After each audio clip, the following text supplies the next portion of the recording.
Bayangkan, seorang tukang bakso yang setiap hari dihina dan diusir karena penampilannya yang kusam, ternyata adalah pewaris tahta bisnis raksasa yang hilang 10 tahun lalu.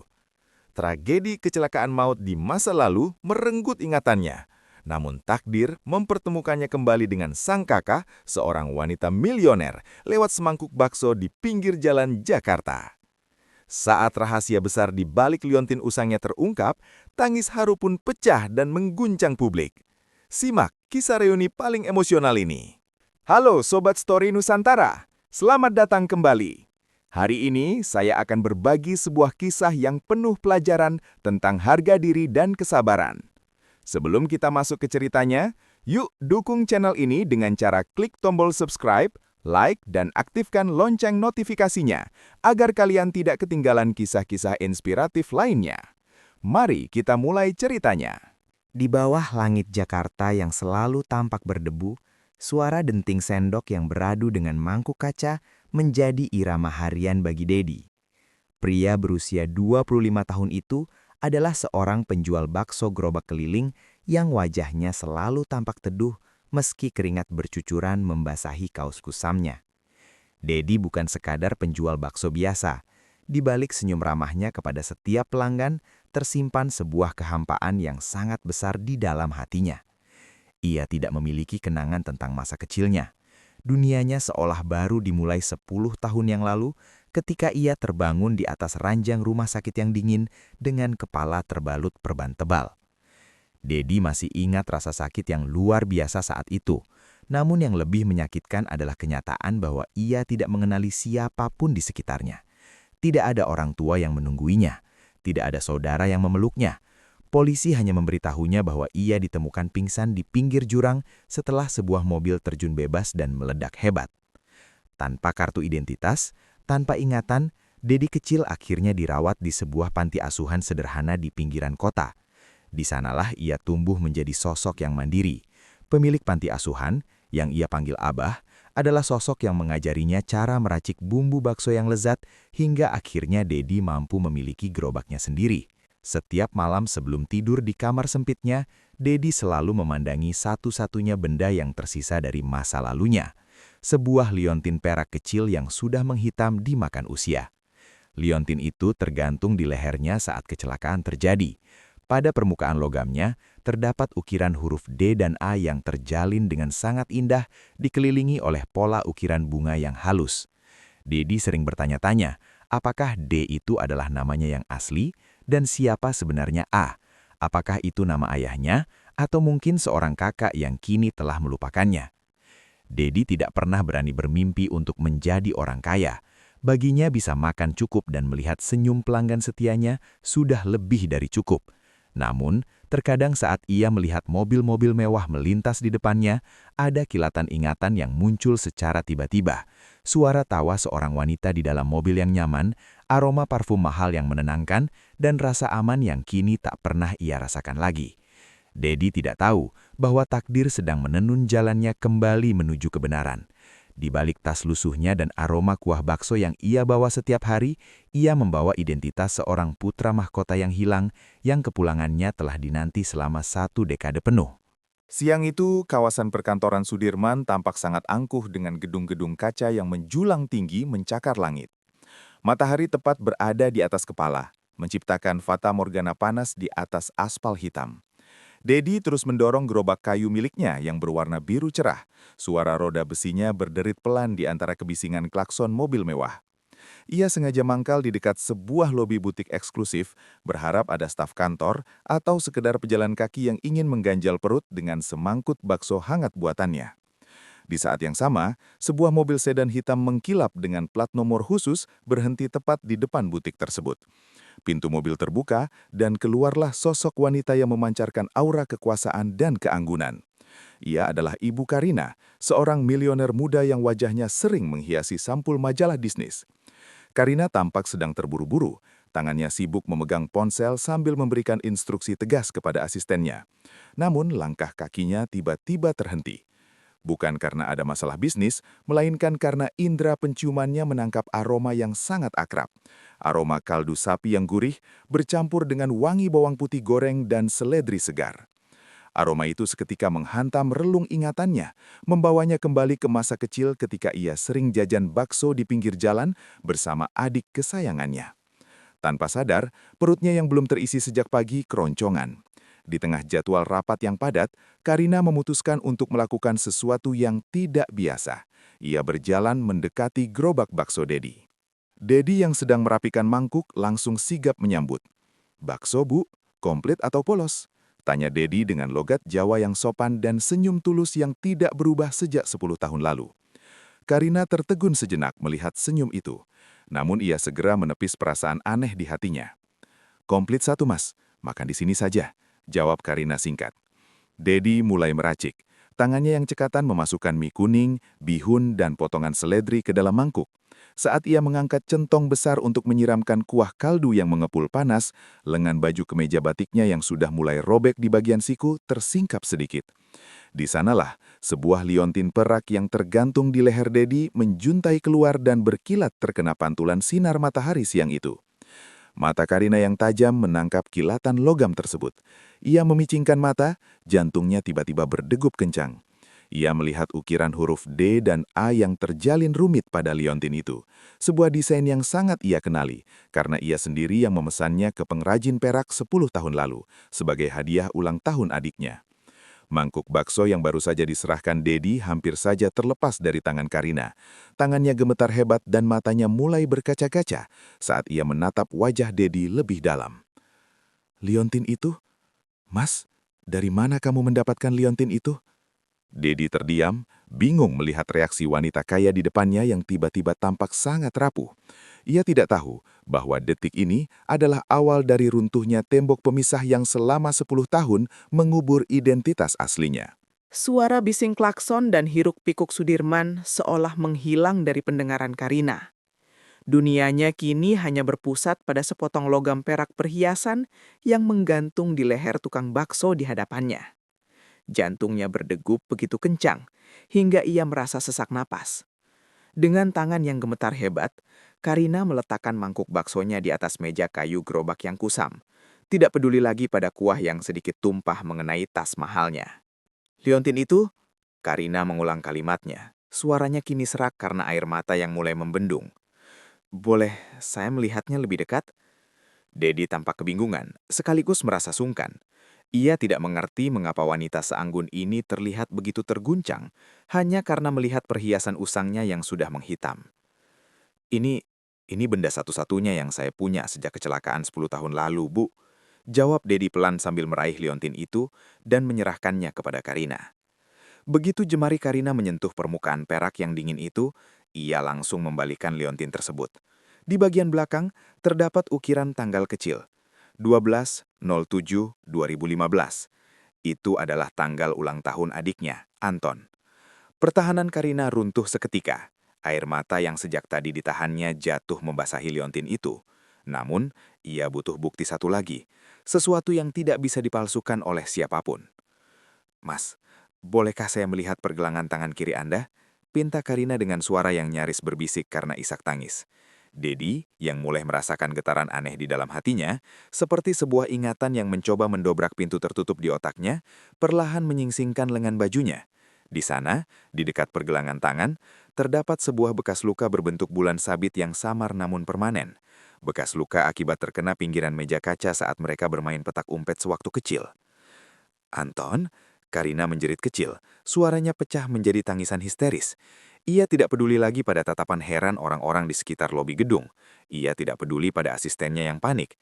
Karina langsung menerjang dan memeluk tubuh Dedi yang berbau asap dan kaldu bakso. "Ini benar-benar kamu. Kamu adikku yang hilang. 10 tahun, Anton. 10 tahun kakak mencarimu setiap hari." Dedi mematung. Tubuhnya kaku saat didekap oleh wanita yang wangi parfumnya tiba-tiba memicu kilatan memori dalam kepalanya. Aroma yang sama saat ia dipeluk sebelum sebuah mobil terguling ke jurang. Nama Anton yang disebut Karina terdengar seperti kunci yang membuka kotak Pandora dalam ingatannya. "Kak, Kak Karina?" bisik Dedi dengan bibir bergetar. Debbie mulai menangis sesekukan. Untuk pertama kalinya dalam 10 tahun, ia tidak lagi merasa sendirian di dunia ini. Di tengah teriknya matahari Jakarta, di samping gerobak bakso yang sederhana, dua saudara yang terpisah oleh maut dan waktu akhirnya bersatu kembali dalam pelukan yang begitu erat, membuat siapapun yang menyaksikannya ikut menitikan air mata. Suasana di dalam mobil mewah Ibu Karina begitu hening, kontras dengan keriuhan di pinggir jalan tadi. Dedi, atau kini ia mulai terbiasa dipanggil Anton, duduk di bangku belakang yang empuk, namun tubuhnya terasa kaku. Di sampingnya, Karina terus menggenggam erat tangan Anton, seolah takut jika ia melepaskannya sedikit saja, adiknya itu akan menghilang lagi seperti asap. Di tengah perjalanan menuju kediaman keluarga besar mereka, Karina mulai membuka kotak Pandora yang selama 10 tahun ini terkunci rapat oleh duka. Malam itu hujan sangat deras, Anton. Suara Karina bergetar memulai cerita. Kita sedang dalam perjalanan menuju villa di puncak untuk merayakan kesuksesan ayah. Kamu duduk di kursi belakang, sibuk memainkan liontin perak pemberian ayah. Tiba-tiba, sebuah truk dari arah berlawanan kehilangan kendali dan menghantam sisi kiri mobil kita. Karina memejamkan mata, seolah bayangan cahaya lampu depan truk itu masih menghantui indera penglihatannya. Mobil kita terguling beberapa kali sebelum akhirnya terjun ke jurang yang dalam. Ayah dan ibu, mereka meninggal di tempat. Mendengar kata ayah dan ibu, kepala Anton mendadak berdenyut hebat. Rasa sakit yang tajam seperti tusukan jarum muncul di belakang matanya. Kilatan cahaya lampu, suara decitan ban dan aroma bensin yang menyengat tiba-tiba membanjiri ingatannya. Ia ingat rasa takut yang luar biasa saat air sungai yang dingin mulai masuk ke dalam mobil yang terbalik. Tim penyelamat menemukanku terjepit di antara kursi depan, lanjut Karina dengan isak tangis yang tertahan. Tapi, pintu belakang tempatmu duduk sudah terbuka lebar. Arus sungai di bawah jurang itu sangat deras karena hujan badai. Polisi mencarimu selama berbulan-bulan, menyisir setiap sudut aliran sungai hingga berkilo-kilometer jauhnya. Mereka hanya menemukan potongan bajumu yang tersangkut di dahan pohon, tapi jasadmu tidak pernah ditemukan. Semua orang menyerah, Anton. Semua orang memintaku untuk mengikhlaskanmu dan membuat makam kosong untukmu. Karina menatap Anton dengan tatapan penuh penyesalan. Tapi aku tidak bisa. Aku selalu merasa kamu masih hidup di suatu tempat. Aku menggunakan seluruh kekayaan keluarga yang tersisa untuk menyewa detektif, namun hasilnya nihil. Ternyata, takdir membawamu ke sebuah panti asuhan kecil, jauh dari jangkauan pencarianku. Anton menunduk, menatap telapak tangannya yang kasar karena bertahun-tahun mendorong gerobak bakso. Kini ia mengerti mengapa ia selalu merasa asing dengan kehidupannya sendiri. Ia bukan hanya seorang penjual bakso, ia adalah penyintas dari sebuah tragedi yang merenggut segalanya. Ia mengingat bagaimana ia merangkak keluar dari sungai dengan sisa tenaga sebelum akhirnya pingsan dan ditemukan oleh warga desa. Hilangnya ingatan itu ternyata adalah cara otak melindunginya dari trauma kehilangan orang tua secara tragis dalam satu malam. Kecelakaan itu bukan hanya merenggut orang tua kita, bisik Karina sambil memeluk bahu adiknya. Tapi, kecelakaan itu juga mencuri masa mudamu. Maafkan kakak karena baru menemukanmu sekarang, setelah kamu harus berjuang sendirian di jalanan sekeras ini. Anton hanya bisa terdiam, air matanya jatuh tanpa suara. Ia baru saja kehilangan identitasnya sebagai Dedi si tukang bakso, namun ia mendapatkan kembali jiwanya yang telah hilang selama 1 dekade. Gerbang besi raksasa sebuah rumah mewah di kawasan elit terbuka perlahan, menyambut kepulangan putra mahkota yang telah lama hilang. Anton, yang selama 10 tahun dikenal sebagai Dedi si tukang bakso, melangkah masuk dengan perasaan campur aduk. Di ruang tamu yang megah, seluruh anggota keluarga besar dan para pelayan lama berkumpul. Begitu melihat Anton, tangis haru pun pecah seketika. Mereka yang dulu mengenalnya sebagai remaja ceria, kini melihat seorang pria dewasa yang tangguh, dengan telapak tangan yang kasar, namun memiliki binar mata yang penuh ketulusan. Perubahan hidup Anton terjadi dalam semalam. Ia tidak lagi harus bangun sebelum subuh untuk meracik kaldu atau mendorong gerobak di bawah terik matahari. Namun, meski kini ia mengenakan pakaian dari bahan sutra terbaik dan tinggal di kamar yang luasnya lebih besar dari panti asuhannya dulu, hati Anton tetaplah sama. Ia sering terlihat duduk sendirian di taman belakang, menatap liontin perak yang kini sudah dibersihkan hingga berkilau, memikirkan teman-temannya di jalanan dan abah di panti asuhan yang telah menyelamatkannya. Suatu pagi, Karina datang menghampirinya. "Anton, kakak sudah menyiapkan segalanya. Kamu akan segera menduduki posisi direktur di salah satu anak perusahaan kita. Kamu tidak perlu lagi berurusan dengan gerobak atau jalanan yang panas itu," ucap Karina dengan penuh semangat, ingin memberikan semua kemewahan yang dulu hilang dari adiknya. Namun, Anton memberikan jawaban yang membuat Karina tertegun. Ia menggenggam tangan kakaknya dan tersenyum tenang. "Terima kasih, Kak. Tapi 10 tahun di jalanan telah mengajariku sesuatu yang tidak ada di buku bisnis manapun. Aku tidak ingin meninggalkan dunia bakso itu.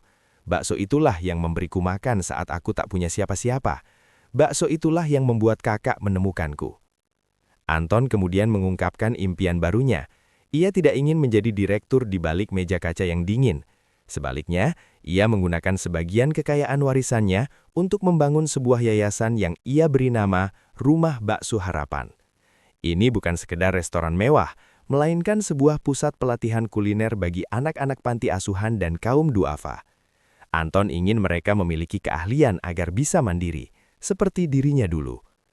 Pesta peluncuran yayasan tersebut menjadi sangat viral. Di depan para pejabat dan pengusaha, Anton berdiri mengenakan setelan jas, namun dengan bangga ia meracik sendiri mangkuk bakso pertama untuk dibagikan. Ia membuktikan bahwa meski ia telah kembali menjadi seorang milioner, ia tidak akan pernah melupakan akar kesederhanaannya. Anton akhirnya menemukan kebahagiaan sejatinya. Ia memiliki keluarga yang mencintainya, harta yang melimpah, namun tetap menjaga jiwa Dedi yang rendah hati dalam dirinya. Di sore hari yang tenang, ia sering berdiri di balkon rumahnya, memandangi langit Jakarta. Ia bukan lagi seorang pemuda yang kehilangan identitas, melainkan seorang pria yang berhasil menaklukkan takdirnya sendiri. Kini, setiap kali ia mendengar denting sendok di pinggir jalan, ia tidak lagi merasa sedih, melainkan merasa sangat bersyukur atas setiap putaran roda nasib yang telah membawanya pulang. Sobat semua, kisah perjalanan hidup Anton ini memberikan kita sebuah pesan moral yang sangat mendalam, bahwa setinggi apapun pohon itu tumbuh menjulang ke langit, ia tidak boleh melupakan tanah tempat akarnya berpijak. Harta dan status mungkin bisa mengubah penampilan seseorang dalam sekejap, namun ketulusan hati dan kerendahan hati adalah kekayaan abadi yang tidak akan pernah bisa dibeli dengan uang sebanyak apapun. Anton telah membuktikan bahwa masa lalu yang penuh luka bukanlah penghalang untuk menciptakan masa depan yang bermanfaat bagi sesama. Ia memilih untuk tidak dendam pada nasib, melainkan merangkul masa lalunya untuk menolong orang lain yang sedang berjuang di jalanan yang sama. Terima kasih banyak telah mengikuti perjalanan emosional Anton dari awal hingga akhir. Jika video ini menyentuh hati kalian dan memberikan inspirasi baru tentang arti keluarga dan syukur, jangan lupa untuk tekan tombol like, tuliskan pendapat kalian di kolom komentar, dan bagikan video ini kepada orang-orang tersayang. Dukungan kalian melalui subscribe sangat berarti bagi kami untuk terus menggali dan menyajikan kisah-kisah nyata yang menggetarkan jiwa setiap harinya.